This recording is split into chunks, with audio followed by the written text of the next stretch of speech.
Okay, the second part of the lectures this week is going to be going over a couple of examples of data representation and spending some time showing you how to do your homework, which for this week. The first example is a bomb calorimeter, and that's exactly what it's called. Is used to determine the amount of heat released when a substance is burned in oxygen. The heat, which is measured in kilojoules, is calculated based on the change in temperature of the water in the device. So here's a picture of the device, and you put a sample right here with oxygen, and you have an igniter, which is electrical, which can set this thing off. It's in pure oxygen, so if it has any ignition power at all, it will basically burn rapidly. So this is enclosed in a small, very tightly contained, so that when it burns, all of the heat from the burning is absorbed by the water. The water is stirred so that the heat is distributed throughout the water. And then this thermometer measures the temperature change when this is burned. So this is a way of and you can use this information. Matter of fact, I will show you at some point in the future how you can to do this. The rest of this, this outside part, is insulation to prevent loss of heat to the outside. This is actually not a hard experiment to do at your house if you have the right piece of equipment. Now, I'm going to show you 3 tables which show various amounts of heat released from this device. Table 1 will be the heats released by different food products. Table 2 will be the heats released by various amounts of sucrose being table sugar. And table 3 will show the heats from various other chemicals. So here are the first 2 tables. You have 4 food products, the first of which is bread, cheese, egg, and potato. Now you will notice, first of all, that the mass of each is exactly the same. And that was done on purpose. And you will notice that each object or each material has a different amount of change in temperature depending on what it is. So the bread showed a change in temperature of 8.3 degrees, the cheese 14.1 degrees, the egg 5.6 degrees, and the potato 2.7 degrees. And you see in the last column the corresponding heat released calculated from the temperature change. Now you'll also notice that the greater the temperature change, the greater the heat released. So there's a direct relationship between the last 2 columns in the table.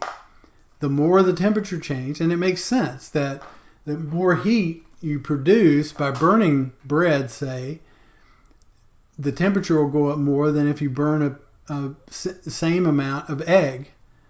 Since the heat is less, then the temperature goes up less. You're measuring the temperature and calculating the heat released. Now the second table is the table with the sucrose, and you see that there are increasing amounts of sucrose, and you'll see that the heat released increases commensurate with that.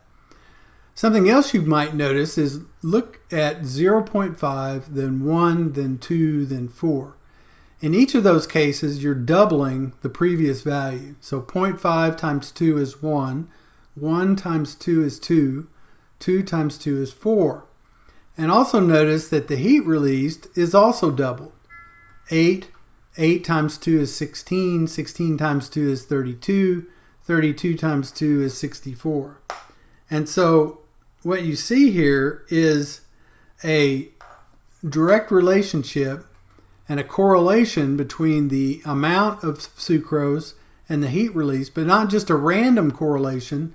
They increase, and not just any increase, but they increase in a direct, definite way. This is what's called a proportional increase.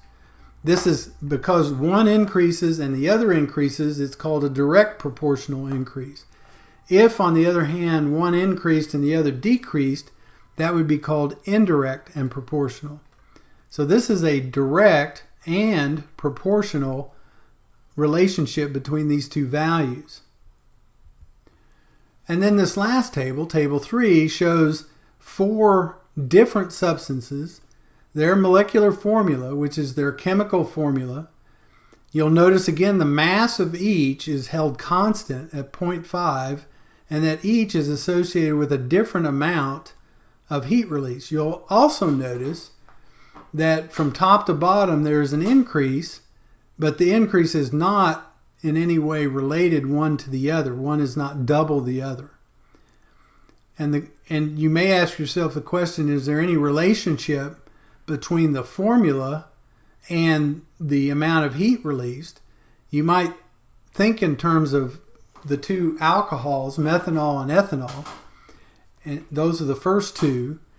You know, the fact that methanol is a slightly bigger molecule, has more chemicals in it, more atoms in it, does that have something to do with the greater amount of heat released when it's burned?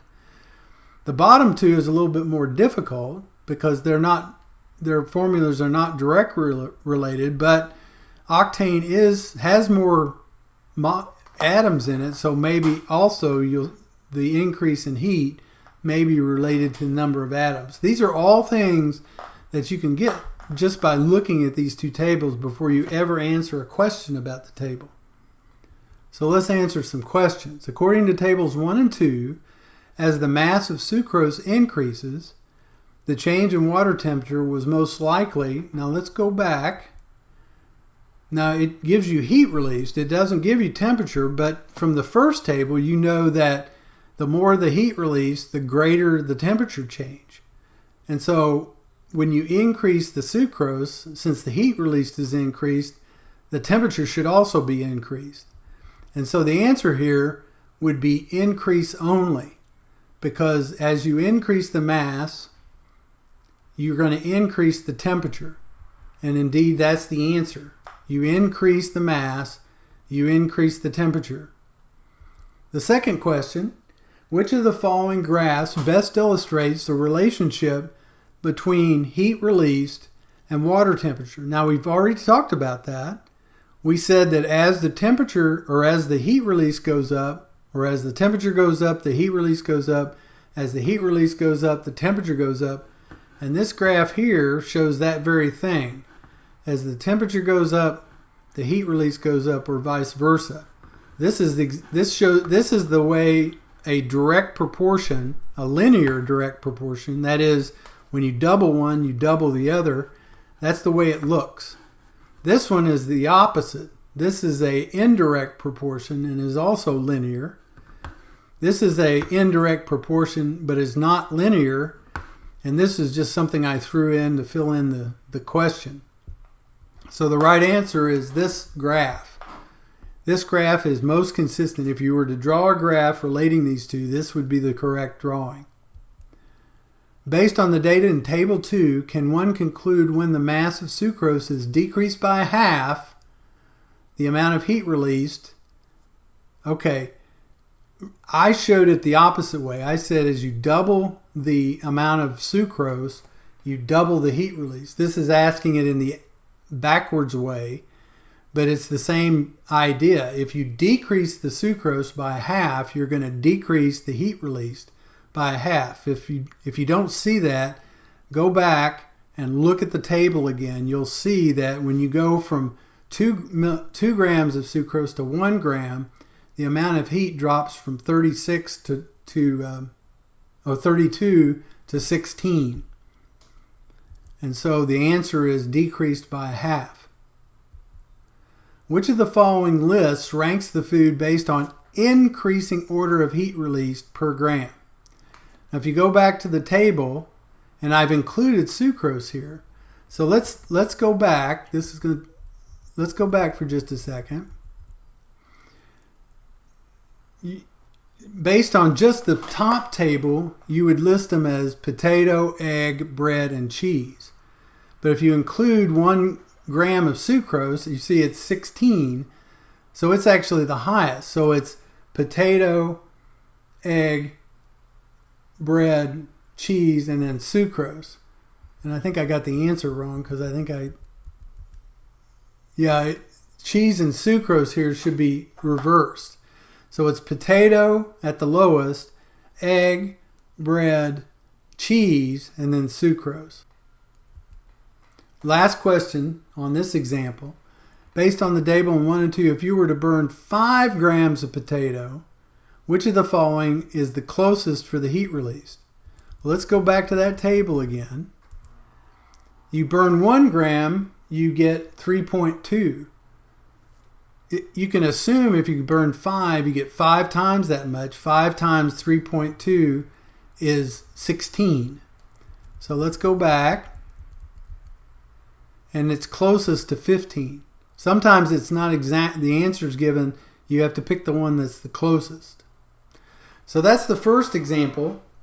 And this next example we're going to go over, I'm going to try to go over it a little bit more quickly, although it's a little more complicated, so we actually may take a little bit more time for that. Certain layers of the Earth's atmosphere absorb particular wavelengths of solar radiation while letting others pass. Types of radiation include X-rays, UV, visible light, and infrared radiation. The cross-section below, I'll show you in just a second, illustrates the altitudes at which certain wavelengths are absorbed. The arrow point is the altitude where the radiation is absorbed. So let me show you what that means. I had to take this picture. This is what it means by the arrow point.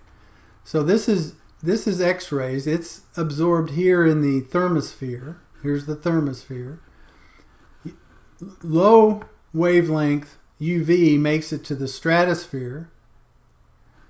High wavelength UV and visible light both make it to the troposphere, actually to the surface, through the troposphere to the surface. Rounding out the rest of this, you see that as you rise from the surface, the atmospheric density goes up. As you rise from the surface, the atmospheric pressure goes down. As you rise from the surface, this is actually average atmospheric temperature. Sorry, temperature got cut off. You see that the relationship here is not quite so linear, okay? You start out, the temperature drops, and then it goes back up, and then it drops again more significantly, then it finally goes up. So let's look at the questions. The first question, according to the data provided, at what altitude is the upper boundary of the thermosphere? Well, if you look at this, the thermosphere is here, and there is no upper boundary shown.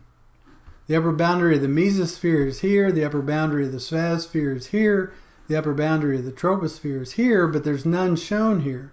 So the correct answer is it's not shown on the figure. And that happens in these questions sometimes. Is they'll ask you a question and the answer is not in there.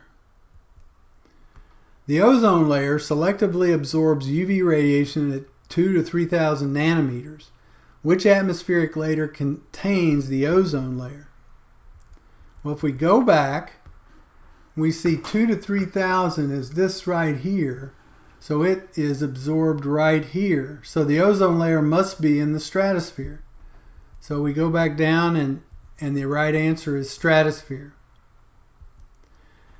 The information provided in the figure indicates that the air temperature in the troposphere is least likely influenced by what wavelength of light. So if we go back and look at the troposphere, we see the troposphere is way down here. Well, the least likely wavelength has to be this one because it never gets even close to the troposphere. These two obviously affect the temperature, and this one might affect it a little bit, but this one doesn't have a chance since it's way up here. And so that's 1 to 2,000 nanometers or angstroms. So if we go back, we can say that 1,500 angstroms is the wavelength that's least likely to affect the temperature.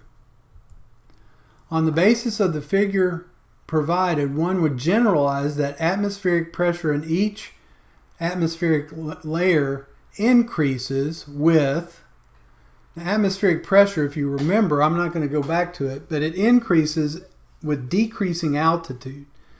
The closer you get to the surface, the higher the atmospheric pressure. And so the answer is decreasing altitude.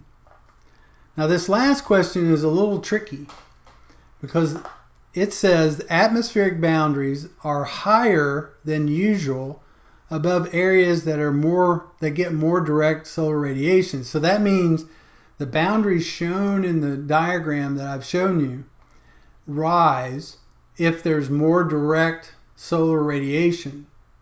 Which of the following predictions about atmospheric boundaries would be most likely true if the Earth received less than normal solar radiation? Now the tricky part is they give you a statement of fact that talks about more, but then they ask you a question of what would happen if less were to occur.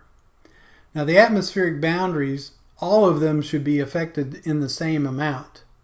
And you can answer the question in your head. It says the boundaries are higher, so if there's less, the boundaries should be lower, and they should all be lower. So the first answer is wrong because it says they would increase. The second answer looks right. The last two suggest that there's differential effect on different atmospheric layers, and that is not stated in the problem. So the only answer that makes sense is the second one. Okay, so that's it for the examples. Now, I want you to go and continue to work on your homework, and we will work through some of those problems in class if you have questions. Thank you.